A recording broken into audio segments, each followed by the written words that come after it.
Hi everyone. In a Wednesday night Canvas Workspace live session I did on YouTube a while ago, I covered basic node editing, showing how to alter some shapes to be able to use them in a different way. So this is a kind of clean recording of that live session. So the first thing I'm going to do is explain that I'm going to be using Seru's flower ding for one of the designs, and I'm using the capital letter W. So that's the first thing I'm going to do. So I'm going to come over to the text box, select the text icon, and I'm using Canvas Workspace for computer here because I'm accessing my own fonts. So I'm not using the web-based version. I'm going to left click once on the page to bring up my text box, and I'm going to type a capital W and hit enter. Then I'm just going to come up to the top of the page and access my fonts that are on my computer, and I'm going to scroll down until I find the Seru's flower ding, and I'm just going to make this bigger in the hope that you can see it. So this was the flower that I used in the live session. Now, just want to point out that using this technique with dingbats can be problematical depending on the dingbat that you choose. And by that, I don't necessarily mean by not choosing Seru's flower ding, but I mean by choosing a letter from within that dingbat font. So for instance, one of my other favourite flowers to use from this font is the capital letter E. Now this flower can be problematic when we're using various techniques. So it's a case of trying it with your chosen design and seeing if you can make it work. So I'm not even going to bother trying with this flower because I know that this, from using this flower in the past, can sometimes give me problems. So this was the flower I used in the live session, and this is the flower that I'm going to stick with. Now, if I just sent this to my ScanNCut machine to cut it, I would get this lovely, poinsettia style flower. But the way that I used this was to cut it into the front of a card, but by having these sections here at the bottom open, which meant it wasn't cut, and that way I had a partially cut flower out of the front of the card. I will post the pictures. They will be in the thumbnail and I'll post them at the end, so hopefully you'll see what I mean. And obviously I didn't cut them this big, I cut mine at about 1 inch high, but I'm just showing you on this bigger flower in the hope that you can see it better. The way that I'm going to do this to open up this flower is I'm going to bring in another shape. So I'm going to choose a circle and put it onto my mat. And I want my circle to overlap these lines here near the centre of the flower, where one line comes down and then it comes back up to carry on with the leaf. So I can see that this circle is too big. So I'm just going to shrink it down a bit by eye and place it over. Now I'm not using a line and editing it and positioning it centrally because the flower isn't symmetrical. So I'm just positioning the circle so that I've still got some detail on the leaf, but that the circle is overlapping these lines here everywhere. And you may have to play about with this. You may have to do the next step, and if it doesn't look right, you may have to, hit the undo button up at the top and, you know, move your circle around. So now with that circle on top of this flower, I'm going to select both. I'm going to come to the Edit tab, and I'm going to come down to the bottom here to Process Overlap, and I'm going to hit Subtract. And I'm just going to zoom in on this middle section. So I'm going to hit the magnifying glass and zoom in on where the circle was.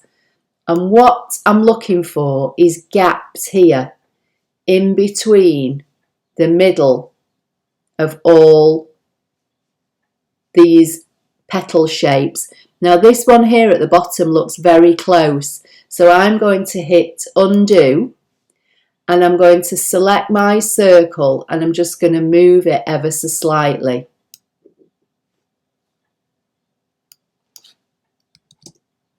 Then I'm going to select both again, the circle's still on top, and I'm going to hit Subtract. And then I'm going to do the same thing. I'm going to select the magnifying glass, and I'm just going to zoom in on the circle. And this time I can see I've got a gap between every petal element of this flower. Now granted, the gap here is very, very tiny in comparison to this bit up here, and that's just the way I've positioned the circle, but it doesn't matter because I'm going to be moving these lines in anyway. So while I'm still zoomed in, I'm just going to fill this flower with colour in the hope that you might see it better. And I'm going to make the outline the same as the fill, because I think you can see hopefully better what I've got. So I've got basically petal shapes that are individual, and all the white space here is nothing. So if I move this around, you can see that this circle in the middle is no longer my circle shape. It's been cut out. So this is one complete shape still, because I've only got one bounding box around it.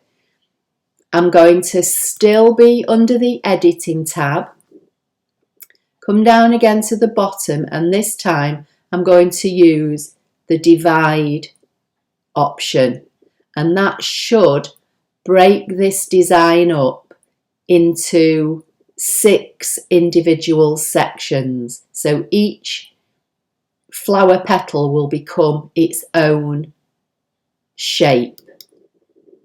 And you can see that that's worked because I've got all these individual bounding boxes now around the petals and the big one just still around the outside. So if I left click anywhere on the page to deselect, when I now click on these leaves, you can see that I can choose them independently. So with the first one selected, it doesn't matter which one you start on. I'm just going to work clockwise. You'll see when you're in Canvas Workspace for Computer that you have a blue square in the middle, and if you select that, that brings the nodes up. In Canvas Workspace for Web, we tend to have to double click on the item we want to select. And what I want to do is I want to open up this path at the bottom of each of the petals. So I've selected this leaf, and it's automatically selected these nodes down here at the bottom for me. So I'm going to try deleting those and see what happens. Now I may take the fill out, it may be easier to see without the fill, I'm not sure, but for now I'll try it on this first leaf and see. So I've got some nodes highlighted here and the turquoise, and that's how you know they're highlighted. The other ones have just got, you know, blue or bluey grey boxes around them. So with those nodes at the bottom there selected, the first thing I'm going to do is come up to the node editing icons, which are at the top, and they will appear when you hit that blue square in the middle of your shape. And I'm going to come to the one that says Open Outline. I'll try and zoom in on this part, but you should be able to see that it's opened the path. So if I click off it, you're not going to see with the fill in. So I'm going to select it all and remove the fill. And then when I left click away, you'll see now there's a gap here in this line here. And that's what I want. I want there to be no line here at the bottom of each of these petals where I placed my original circle.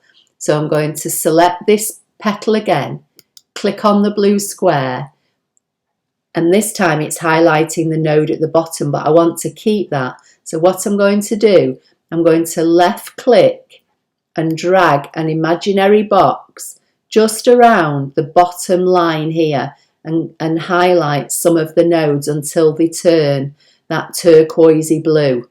And you can see I've got some here. This time I'm not using open path because the path is already open. I'm going to use delete point. And that's opened that line now completely. So if I left click away and just click on another leaf so you can see now that this petal comes up and around and there's nothing joining it in the middle, and that's exactly what I want. So I'm going to move to my next petal, click on the blue square. Again, it's highlighting some nodes here for me. I'm going to say open path, and the reason that I'm having to do open path is because I'm moving on to another section of the design. If I was still working on this petal, I would choose nodes and use delete point, but because this section is finished with, if you like, and I've moved on to this leaf, to open up the line, I've got to use open outline.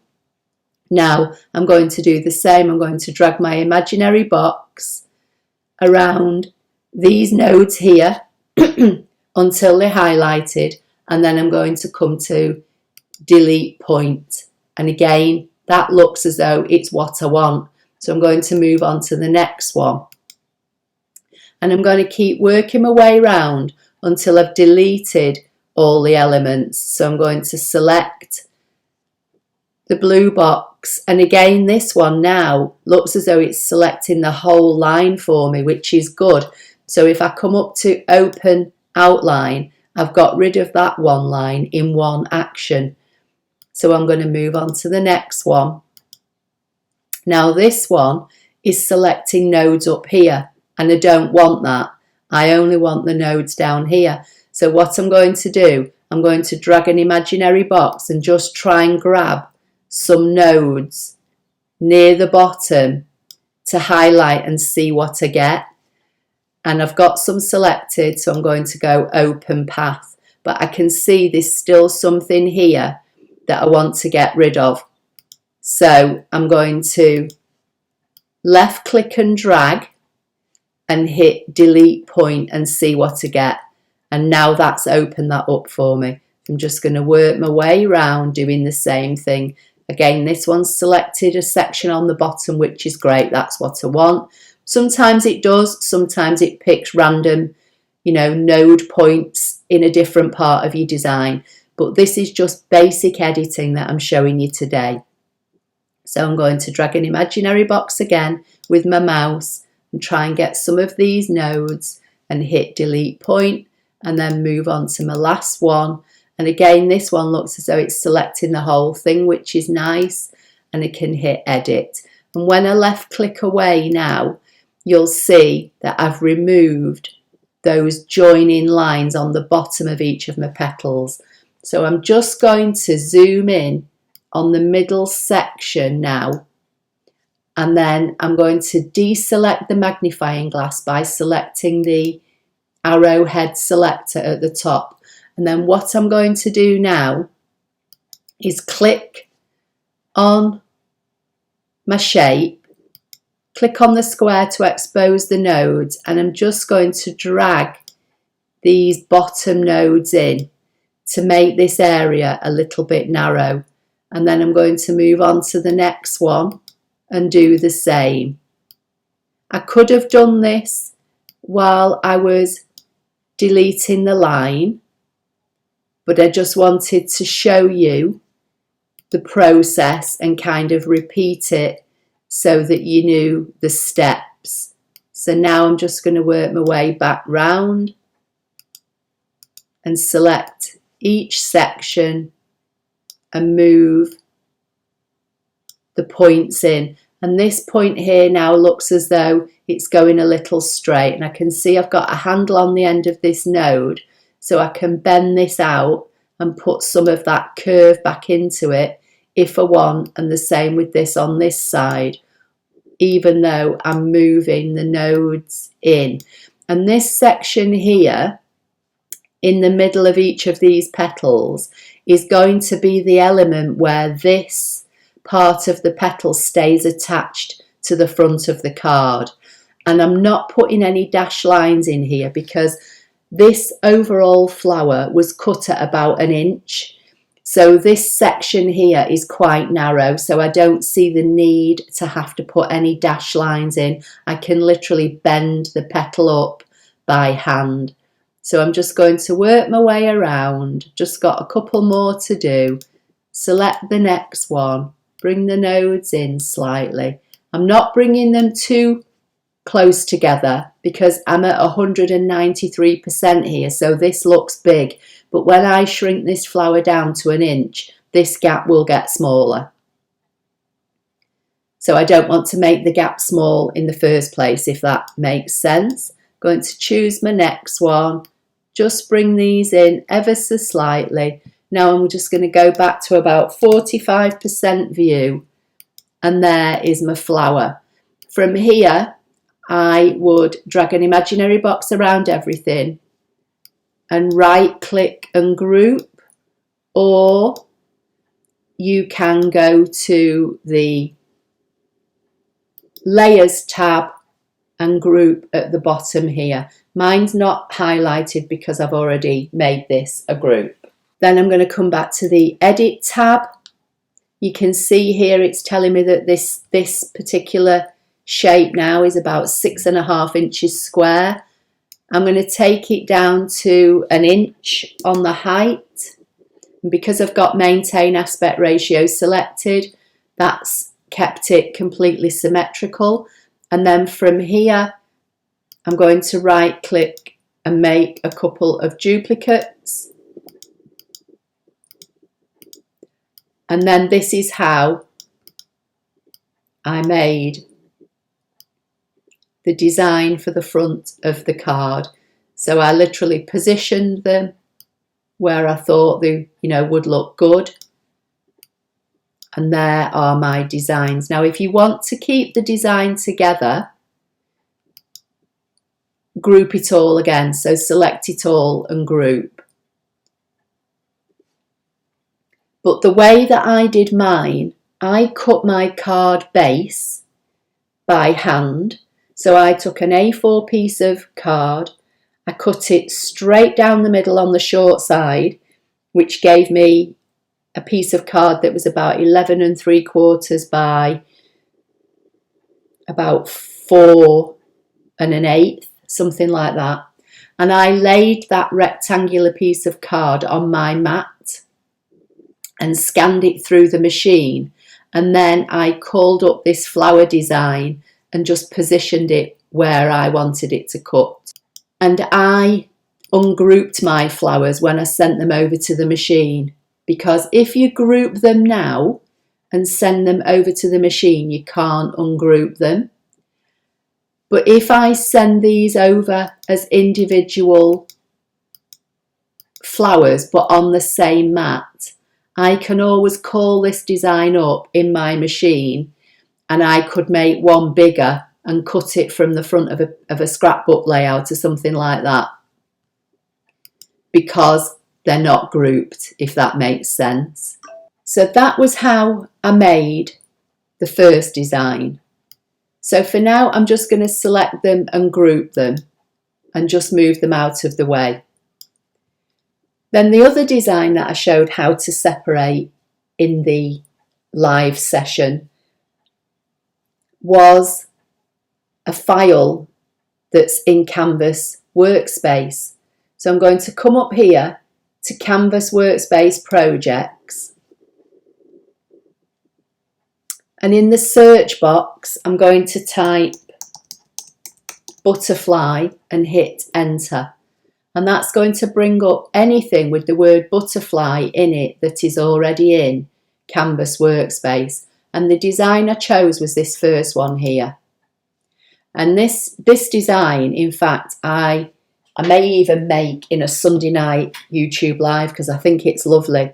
There are lots of elements to it, but it looks as though it turns out really nice. And you don't have to put the, you know, they've put a letter here in the middle, but you don't have to do that. You could put anything in there. Anyway, as you can see here, this design is made up of many mats.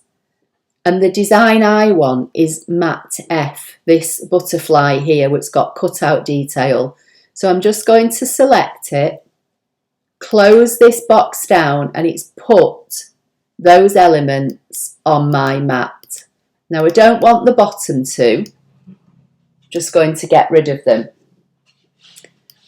I just showed how to work on this one, and I want to do the same kind of principle. I want to cut this butterfly in half and have it so it's attached to my card here, but all the rest of it that you can see in black cuts out. And as I say, I will try and show you the cards at the end, and they are all should also be in the thumbnail of this video. So I'm going to select this butterfly, and the first thing I'm going to do is right click and see if I get an ungroup option, and I do. So that means that this design is more than one element. If you see no ungroup option, the possibility is that it's just one object, or if you see group, it might be that there are several elements but it's just not been grouped. So I'm going to hit ungroup, and instantly I can see now that there's another blue box in the middle. So it looks to me as though this design is possibly just the main butterfly, and then these were dashed lines in the middle. So I'm going to left click to deselect, and then I'm going to click on the outer edge of the butterfly, which is enabling me to select the whole area, and I'm going to drag this out of the way, and I can see I've got dash lines here left behind, so I'm just going to delete those for now because I don't really need them at the moment and they're only going to be in the way. So with the flower, I used a circle to split the design up, and the reason I used a circle was these flowers weren't symmetrical. Now this butterfly looks symmetrical, so I can split it down the middle. So the easy way to do that is to grab a square, and I just want to make this into a rectangle so it's bigger than the height of the butterfly, and you can see this is now. And then I'm going to squash this in until it's really tiny, and you can see here it's 0.07 of an inch. So that's, you know, really small. And the reason I'm making it narrow, very narrow, is I can see here this section in the middle of this butterfly isn't very wide, and I want to try and preserve. If I zoom in here, this section here where I'm going to try and split this apart isn't very wide, and I want to try and preserve this section of the butterfly here and here, if that makes sense. Hopefully it will in a few minutes.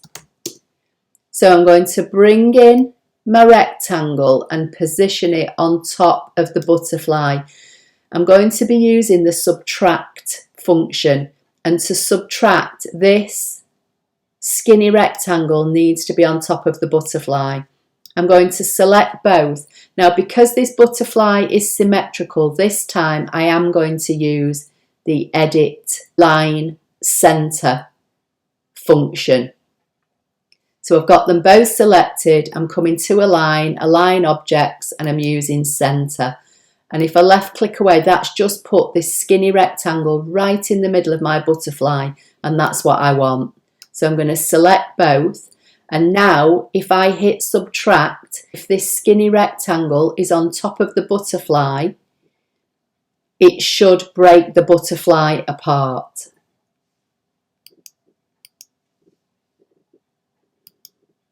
If it all disappeared, it would mean that your rectangle, your skinny rectangle, is under your butterfly. So you just need to select your rectangle and bring it to the front. So I can see now, again, I'm going to zoom in.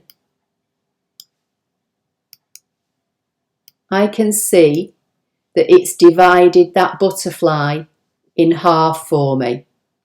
But I've still only got one bounding box. So this is still one group, if you like, although it's not a group because there's no ungroup function.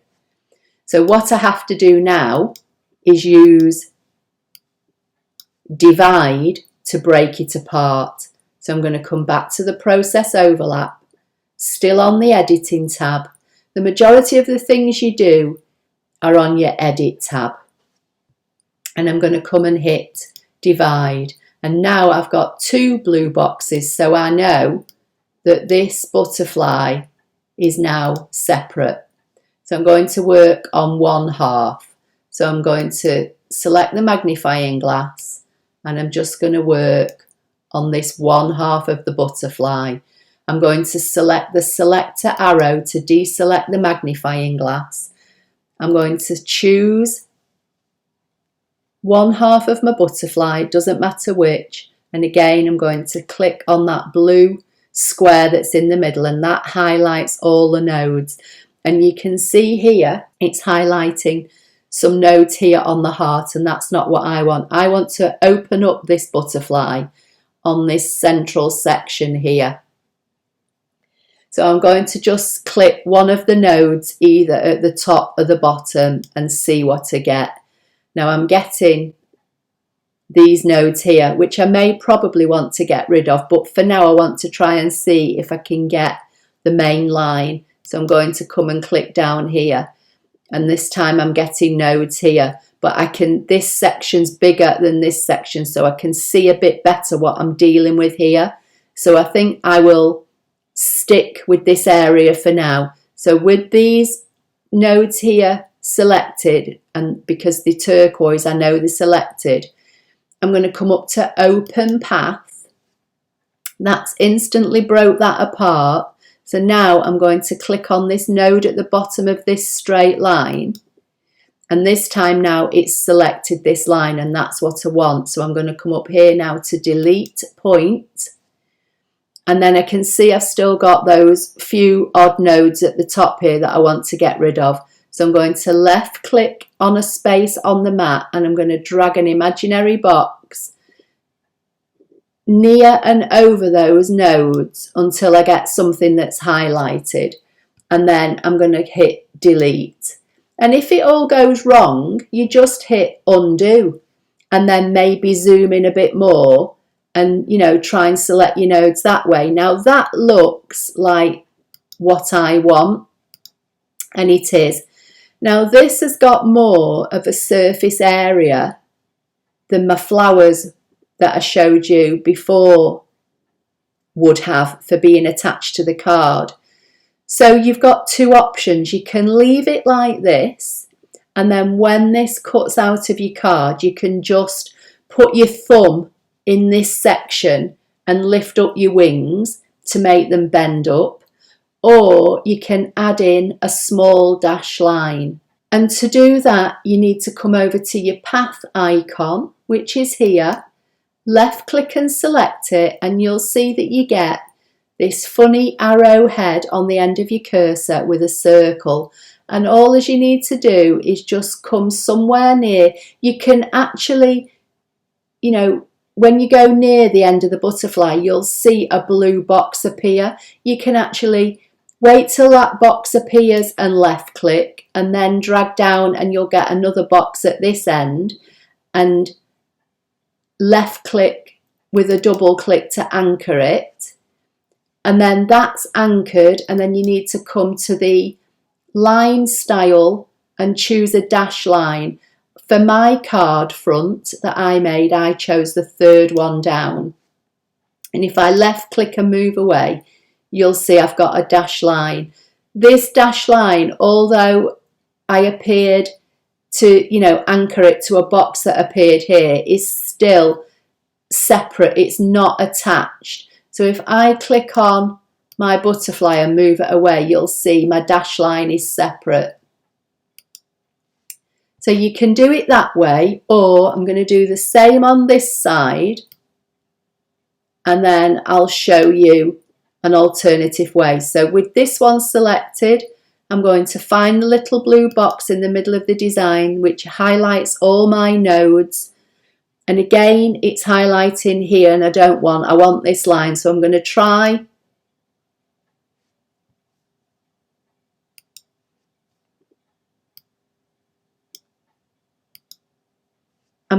clicking on either the top or the bottom and see what happens. Now I've clicked near the top and that's distorted the line, so I don't want that, so I'm going to undo. So I'm going to select it again, bring up the nodes and try the bottom one. And this time that's just brought up those few nodes, so that's fine, so we'll go with that. So again, I'm working on a separate element, so I have to open up the line first. So I come to open, outline, and that's split these apart. And if I left click and drag, you'll see it's opened that section there.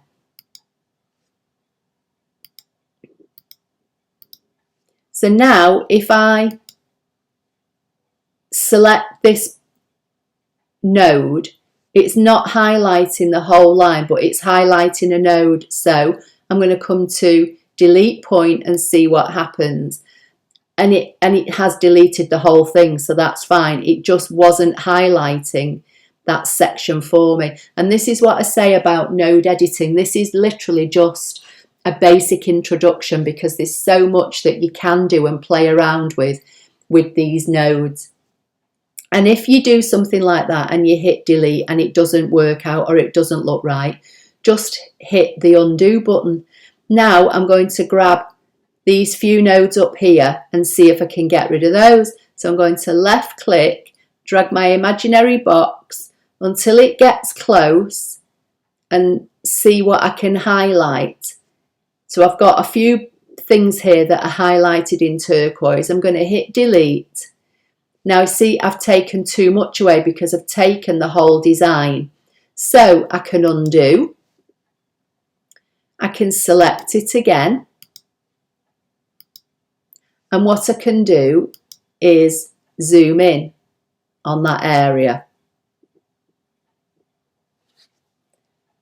Deselect the magnifying glass. And then this time I'm going to zoom in. And I'm just going to select this one node here. This is a node in the corner, but these are handles. They're not nodes, they're not circular. And I think when I dragged before, I deleted this node and this node here, which must be connected to this line. So this time I'm only going to select that one circular node on the end, and I'm going to hit delete. And again, now it's deleted what I want, but this looks a bit peculiar here. It's not a solid black line. It's got like a white space in it.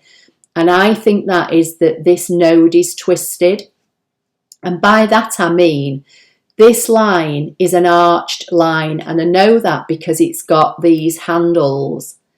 If this was a straight line, you'd just have a solid node here and no handles. If you look at most of these nodes in this design, they've all got handles, and that's because the lines, you can curve them.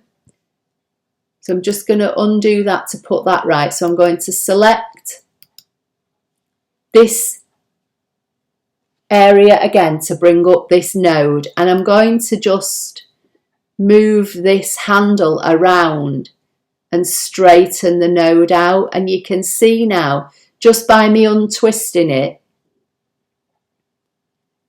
I've got a solid end to this section, and that's what I want. When I left click away, I've got a nice filled in black end. Before it was black with some kind of like white cutout, which just meant the node was twisted. It probably wouldn't affect the cut that much, but it may do if depending on the size you were cutting this, because obviously if you made this smaller, this section here where this node was, when your blade gets to it, has got a smaller turning circle, and you might get a bit of chewed up card or something. So, you know, it can affect how your finished design is cut, and that's why sometimes it's a good idea to look at a design and select on nodes and zoom in and see what's happening on your, you know, your chosen cut file. So I'm going to come back down now to about 45%. So you can see I've got what I want. I've got this open.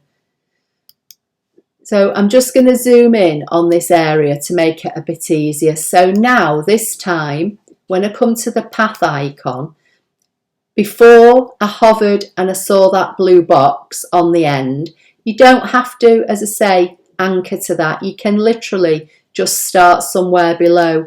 Left click, drag out, left click to anchor it. Choose your cut line as a dash and left click and click away. So, you know, you can do it either way. It's still two separate items. The dash line is one item, the butterfly half is the other. This is the same. This is still a separate item. So long as you put your dash line somewhere in the vicinity of where you want it, you'll be fine. So what I'm going to do now, I'm going to select these two elements of this half, right click and make them a group, and I'm going to do the same with these two elements on this half and make them a group.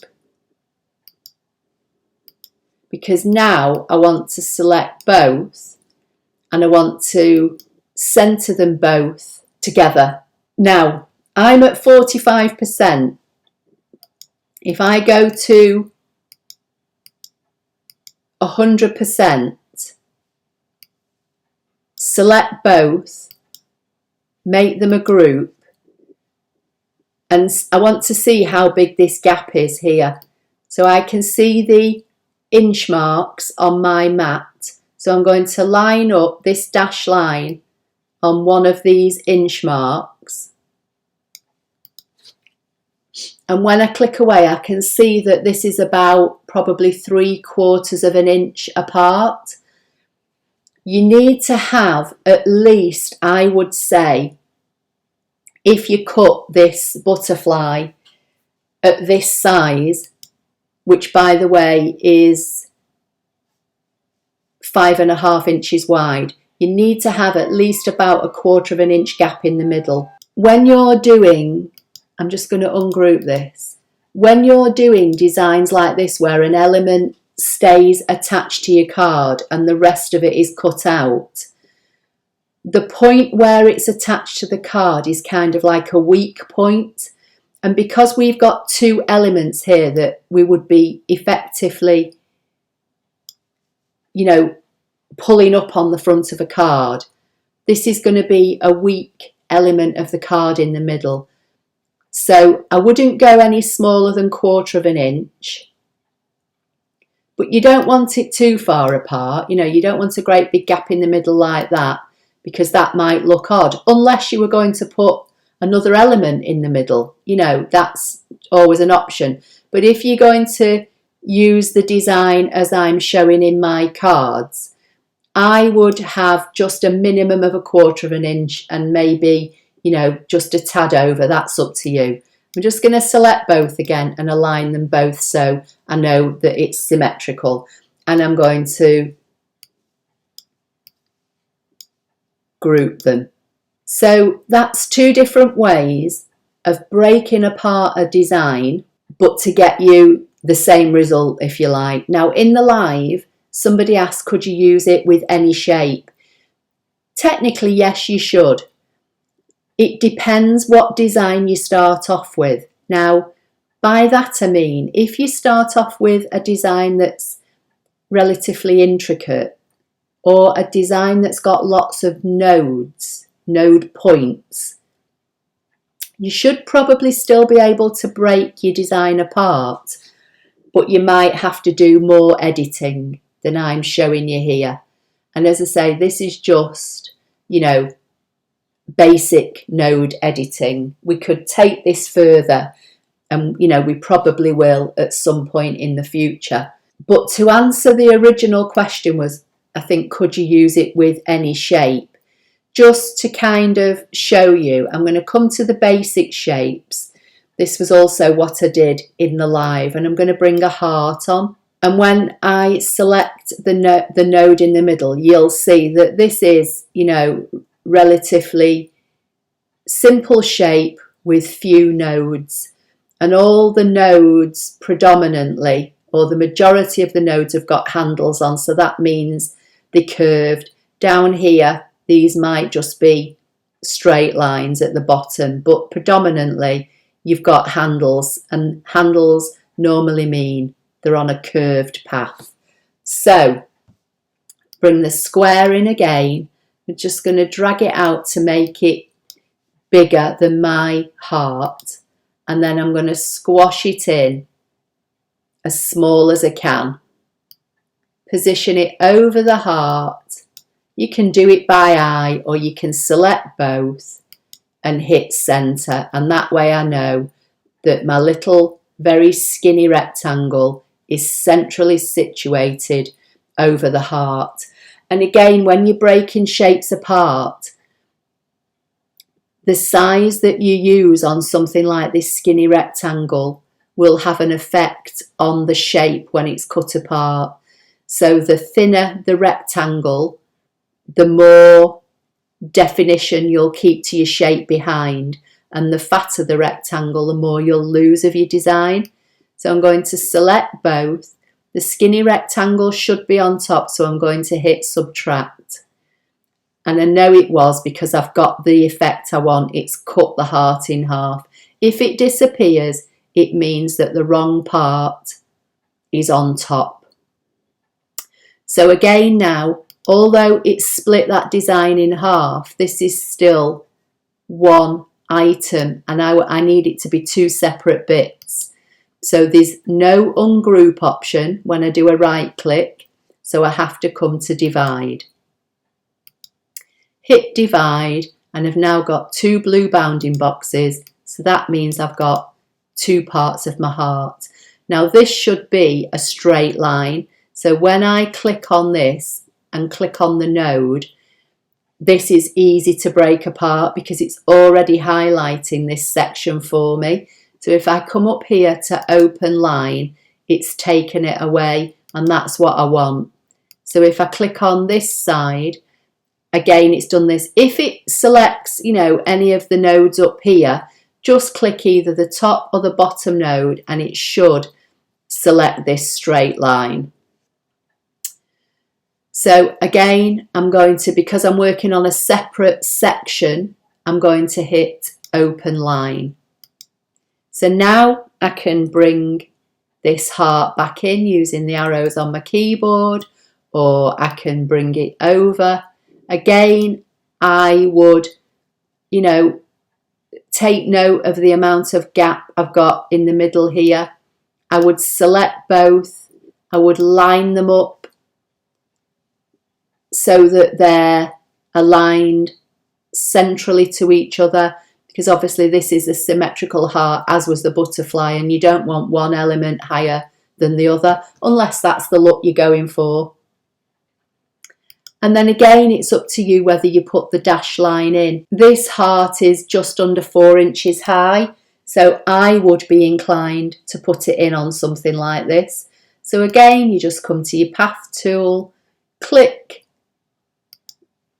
and drag,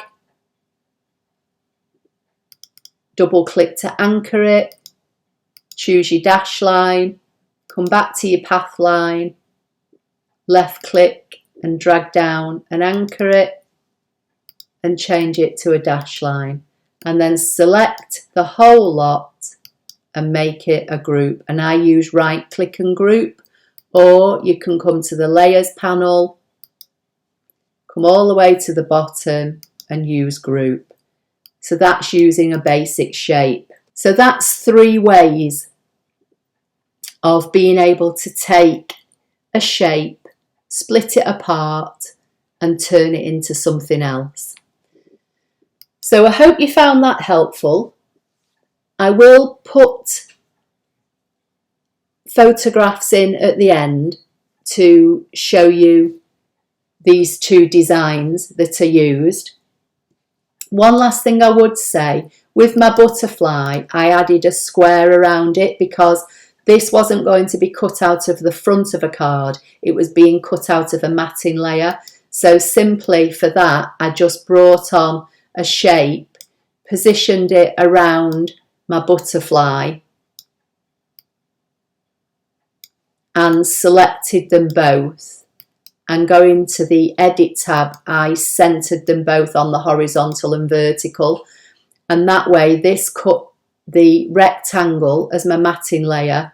Then it followed all the black elements of this design, all the solid black elements, and cut those, and then it applied the dash line here, and this became the matting layer, which I cut in white to put on the front of the pink card. These flowers I left exactly as they were, and I cut them from the actual base card, which hopefully you'll see better in the photograph at the end. Anyway, I hope that's helpful. From here now, you just, you've got options in how you save your design. You can come to the top of your page and hit File, and you can export your file as an FCM if you don't have Wi-Fi, and save it, say, on a USB stick, or save it onto your desktop and then drag it onto a USB stick, or you can transfer it over the internet via Wi-Fi and it will go straight to your machine. So please give the video a thumbs up, and hopefully I'll see you in my next video. Thank you.